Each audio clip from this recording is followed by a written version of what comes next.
Have you ever felt like parenting today is harder than ever? Like no matter how much effort you put in, your child is constantly distracted, overwhelmed by screens, and struggling with emotions you don't fully understand? Do you ever wonder if the way you were raised as a child still applies today, or if we have to completely rethink parenting in the modern world? If you ever felt this way, you're not alone. Parenting in 2025 is different than any generation ever before. We are raising kids in a world that's dominated by social media, constant information overload, and pressures that didn't exist even a decade ago. But here's the good news. Being a great parent today is not about doing more, it's about doing things right. Hi, my name is Chananya Abraham. I am a licensed psychotherapist, and I have been working with kids and parents for the past 16 years and studying the psychology behind parenting. I've identified key strategies that help make the biggest difference in raising confident, emotionally strong, and happier kids today. And that's what we're going to talk about in today's video. In less than 8 minutes, I'm going to walk you through exactly what it takes to be a great parent in 2025. No outdated advice, no generic tips, just proven strategies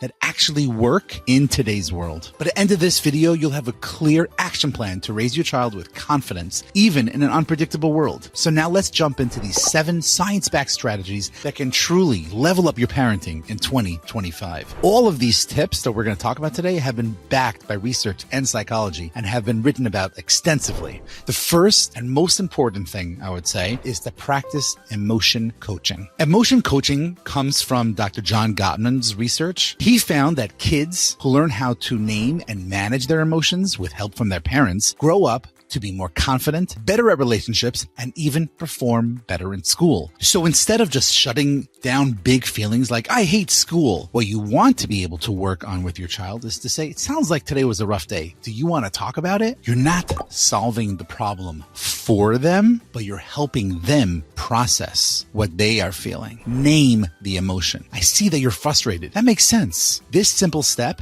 helps build emotional intelligence like nothing else. The number 2 thing that we're going to talk about is focus on connection over control. When we talk about attachment theory, and another very big one by Stephen Porges, polyvagal theory. I know these are very, very fancy terms, but their core idea is about when a child feels safe and emotionally connected, their behavior automatically is going to improve. You don't need to force it. So how do you go about doing that? Spend just 10, 15 minutes a day doing exactly what your kid wants to do. No phones, no multitasking. Even a simple, hey, you want to build Lego for 15 minutes before dinner? That teeny little ritual tells your child that you matter, and that strengthens the bond between you and them. And then where there's a meltdown, lead with curiosity and not a punishment. Something must be going on. Do you want to talk about it? That's connection. That's really, really powerful. A lot of times when our kids do things to us specifically, they're not trying to be flippant or chutzpahdik. They're not trying to do certain things in a way that's trying to make us feel bad.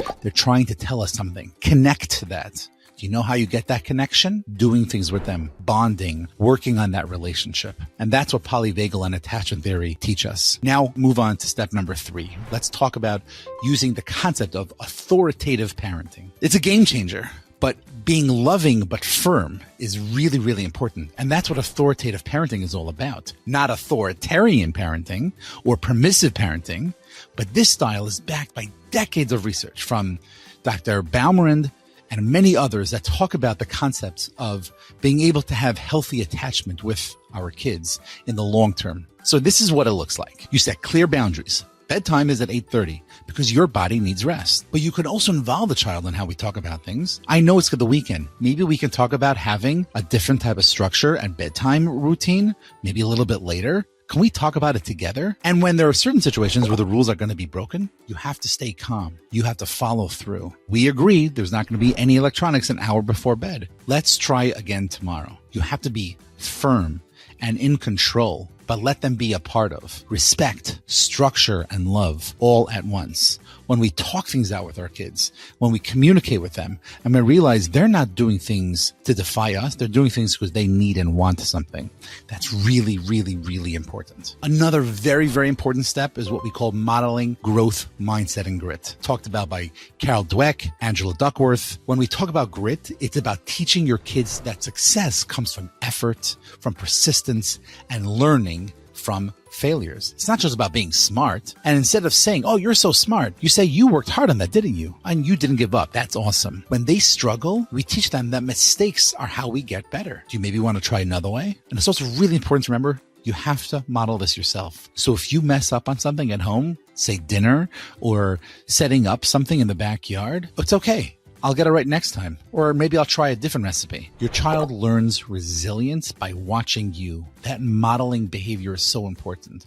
The way you deal with failures is the way they are going to deal with their failures. Limit screen time. Enhance all of the tech relationships you have in the house. Now, I think many people would assume this would be the first thing we should talk about, harboring of other important behaviors at home that are really important before we start talking about electronics. There is so much screen time out there today, and the research has shown us so many times in so many different ways that having too much screen time could be, especially if it's unstructured or if it's late at night, messes up with a child's attention, behavior, sleep patterns, and overall mental health. We cannot ban tech. That's pretty much impossible today. It's about guiding it. So set family rules, whether it's no phones by dinner, screens off an hour before bed, making sure that we have some sort of structure and a chain of command when it comes to dealing with electronics. Obviously, this is a very long topic just on electronics itself, and please check out some other videos where we talk about this.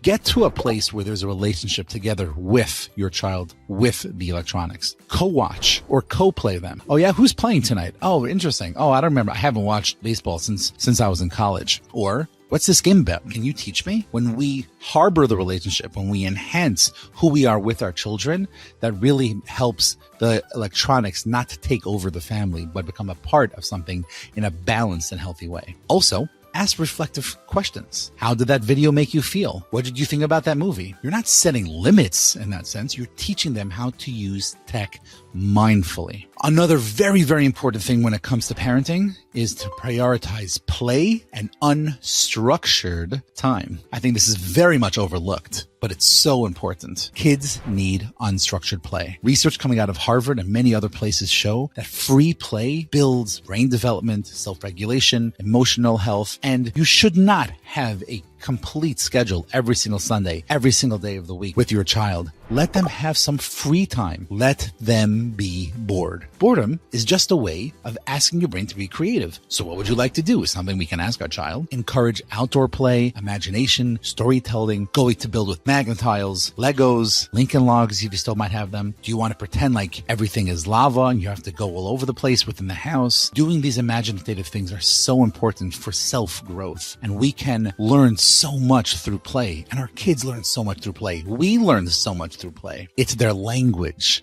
Let them speak their language. I think the last, also a really, really important step that we talk about when it comes to being an awesome parent in 2025 is to model self-care and emotion regulation. Take care of yourself. Your kids do not need a perfect parent. They need a regulated one. There are many studies that show that children mirror our emotional state. And if we're going to be stressed, then they're going to be too. So say sometimes, I'm feeling overwhelmed and I'm going to take a breather for 5 minutes. Mommy's going to go rest. I'm going to go shut off everything. I'm just going to go lay down. I'll be back in 5 minutes. Let them see you rest, exercise, take breaks, laugh. And when you mess up, oh my gosh, I'm so sorry I snapped at you. And when we mess up, say, you know what? I really made a mistake and I'm sorry about that. I'm working on myself too.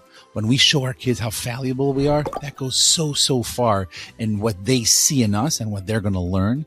And when they have a regulated parent, they have an awesome parent. And that's really, really important.